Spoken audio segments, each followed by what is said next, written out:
kalau saja bisa diberantas korupsi di Kementerian Pertambangan atau di sektor pertambangan, kita rakyat Indonesia ini semua yang bernyawa bisa mendapatkan atau bisa diberi negara dengan gratis uang 20 juta per orang per bulan. Jangankan kita sekarang dapat uang 20 juta per bulan gratis per orang dengan cuma-cuma, sudah tunggang langgang, kepala ke bawah kaki ke atas, cari uang 20 juta per bulan sekarang sulit.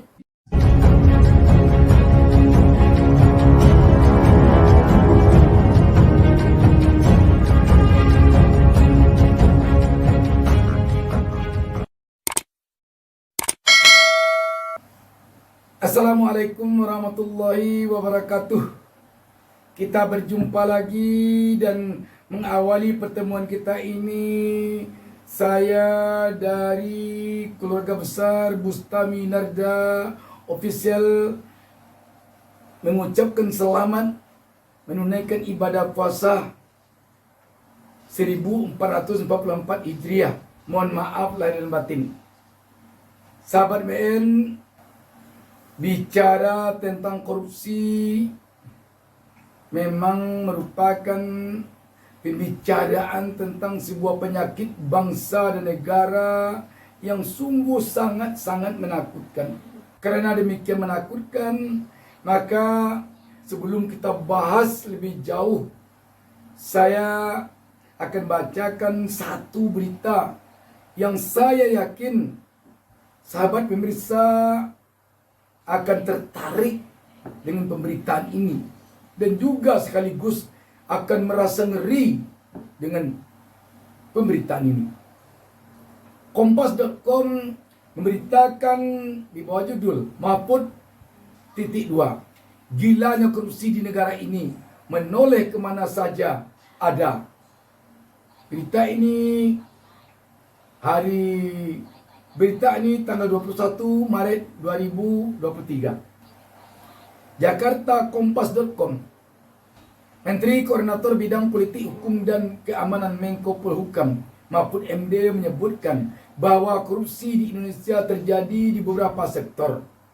Hal itu diungkapkan Mahfud saat memberikan sambutan dalam serangkaian isu strategis sinkronisasi tata kelola pertambangan mineral utama perspektif politik hukum dan keamanan di kawasan Tanah Abang, Jakarta Pusat, Selasa 21 Maret 2023.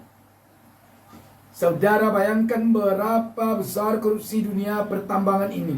Nah, itu pertambangan, belum kehutanan, belum perikanan, belum pertanian, apalagi gilanya korupsi di negara kita ini, ujar Mahfud. Dalam kasus pertambangan misalnya, Mahfud mendapat informasi itu dari mantan Ketua Komisi Pemberantasan Korupsi KPK Abraham Samad. Abraham Samad mengatakan kalau saja di dunia pertambangan ini kita bisa menghapus celah-celah korupsi, maka setiap kepala orang atau warga Indonesia itu setiap bulan akan mendapat uang 20 juta tanpa kerja apapun, termasuk anak kecil, tutur Mahfud. Pernah suatu kali Mahfud juga mendapatkan cerita dari Menteri Energi dan Sumber Daya Mineral ESDM Arifin Tasrif bahwa ratusan kapal batubara yang akan melakukan ekspor dicegah oleh mafia. Meskipun Mahfud tidak menyebut siapa mafia tersebut. Mahfud menyebutkan dari informasi yang ia peroleh saat itu ada 126 kapal yang ditahan dimintai uang untuk berangkat ke Hong Kong. Sekarang saudara, noleh ke mana saja ada korupsi kok. Noleh ke hutan, ada korupsi di hutan. Noleh ke udara, ke pesawat udara, ada korupsi di Garuda Indonesia. Asuransi ada, koperasi korupsi, semuanya korupsi. Nah, ini sebenarnya mengapa dulu kita melakukan reformasi, kata Mahfud. Ia pun meminta agar seluruh pemangku kepentingan bersinergi dan berkolaborasi menghilangkan ego sektoral demi menyelesaikan problematika pertambangan. khususnya pertambangan mineral utama yang lebih kompleks, kata Mahfud. Memang sangat menakutkan kalau begini, sahabat BN. Bayangkan kalau saja bisa diberantas korupsi di Kementerian Pertambangan atau di sektor pertambangan, kita rakyat Indonesia ini, semua yang bernyawa bisa mendapatkan atau bisa diberi negara dengan gratis uang 20 juta per orang per bulan. Bayangkan. Dan ini sangat masuk akal. Kenapa demikian? Coba kita lihat di Qatar. Rakyatnya sejahtera, di Brunei Darussalam. Tetapi gara-gara korupsi, seperti disampaikan oleh Mahfud MD, jangankan kita sekarang dapat uang 20 juta per bulan gratis per orang dengan cuma-cuma, sudah tunggang langgang, sudah kepala ke bawah kaki ke atas, cari uang 20 juta per bulan sekarang sulit. Bagi siapa? Bagi yang tidak korup. Bagi siapa? Bagi rakyat yang sehari-hari bekerjanya di pabrik, bekerjanya di sawah, bekerjanya berjualan. Apakah berjualan sate? Apakah berjualan mie ayam? Apakah berjualan di warung? Seperti saya katakan tadi, sudah kaki ke bawah, sudah kaki ke atas. Seperti saya katakan tadi, sudah kaki ke atas, kepala ke bawah, mencari uang 20 juta per bulan. Wah, jangan bermimpi. Jadi itu baru dikatakan Mahfud MD ini di satu sektor. Belum lagi kehutanan, belum lagi di penerbangan Garuda korupsi, belum lagi BUMN yang lain. Sungguh sahabat BN, wajar kalau warga masyarakat, kalau rakyat hampir-hampir frustrasi dengan kondisi seperti ini, dengan penyakit korupsi ini. Rakyat menangis, rakyat meratap untuk mencari uang 20.000 dalam sehari. Mata pencarian sulit, PHK menjadi-jadi, harga-harga melambung naik. Tetapi di satu sisi para pejabatnya ada yang melakukan korupsi berpuluh-puluh miliar, beratus-ratus miliar. Bayangkan seorang kepala bagian umum di Ditjen Pajak ada bisa simpanannya 500 miliar di luar emas batangan, di luar simpanannya yang lain. Sahabat BN, apalagi yang bisa disembunyikan kalau sudah begini?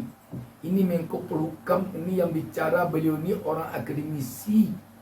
Kita tahu selama ini kalau persoalan uang, kita boleh acungan jempol bahwa Pak Mahfud ini memang bersih. Kalau kita lihat, memang bersih. Kita juga prihatin menyaksikan rapat dengar pendapat antara PPATK dengan Komisi 3 DPR RI kemarin. Kenapa?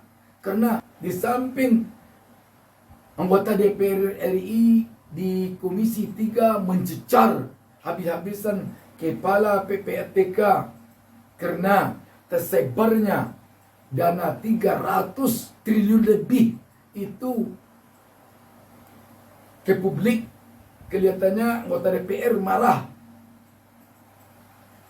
Juga di sana kita melihat Mahfud MD dipersalahkan.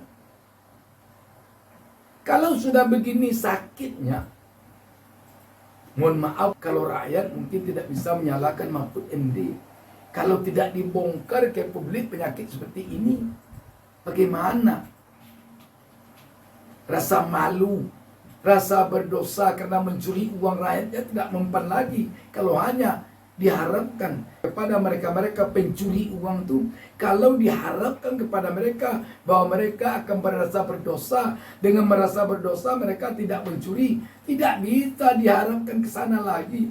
Makanya memang harus dibongkar dan penegak hukum harus tegas memberikan sanksi keras sebagai efek jera. Tapi kalau hanya dikasih hukuman 3 tahun, nanti kalau sudah 3/4 mereka menjalani hukuman keluar, dan selama menjalani hukuman dia seperti di hotel, tidak ada juga gunanya.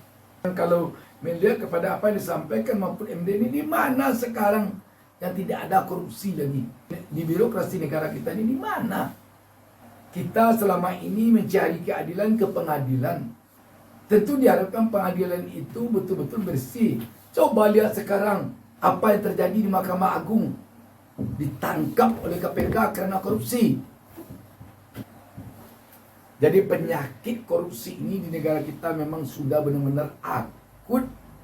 Kita agaknya perlu sekarang memohon kepada Yang Maha Kuasa sesuai dengan agama dan kepercayaan kita masing-masing, agar hasil pesta demokrasi tahun 2024 mendatang ini, tolonglah ya Allah, berikan kepada kami pemimpin yang benar-benar mau mewakafkan tubuhnya untuk memberantas korupsi. Tolonglah ya Allah. Kalau tidak demikian, dapat dibayangkan apa yang akan dialami oleh generasi bangsa ini ke depan. Kalau semakin hari korupsi semakin merajalela, kalau para pejabat merasa dia mendapatkan aji mumpung menjadi pejabat, sahabat BN, sungguh sangat terkejut kita dengan apa yang disampaikan oleh Pak Mahfud MD. Kemana saja menoleh sekarang ini korupsi. Asuransi, korupsi asuransi. Koperasi juga korupsi. Koperasi, bayangkan koperasi juga korupsi. Apalagi sekarang nih, nggak ada yang tidak korupsi. Kehutanan korupsi. Dan kita tentu berharap bulan Ramadan ini bagi pejabat yang umat Islam, bagi aparat yang umat Islam, semoga Allah membuka pintu hati mereka, memberikan hidayah kepada mereka, agar mereka bisa menyadari bahwa korupsi itu adalah mencuri, bahwa mencuri itu adalah berdosa, bahwa dosa itu bisa mereka terima di dunia dan bisa mereka terima di akhirat kelak. Dan kalau mereka harus terima kata Allah di dunia, bisa mereka nanti akan mendapatkan malapetaka. Mungkin malapetaka yang mereka dapatkan bersama anak dan istrinya. Negara kita kaya raya. Tetapi kenyataan hidup kita begini. Memohon kepada Allah Subhanahu wa taala, Tuhan yang Maha Esa, memanjatkan doa kepada Sang Maha Pencipta sesuai dengan agama dan kepercayaan kita masing-masing, agar diberikan kepada bangsa dan negara ini pemimpin yang dari hati kecilnya sampai ke mulutnya, sampai ke perilakunya, selama 5 tahun ke depan dia memimpin baik sebagai presiden maupun wakil presiden, benar-benar mau memberantas korupsi seikhlas-ikhlasnya, setulus-tulusnya, dan senekat-nekatnya. Demikian, wassalamualaikum warahmatullahi wabarakatuh. Jangan lupa subscribe. Jangan lupa subscribe. Jangan lupa satu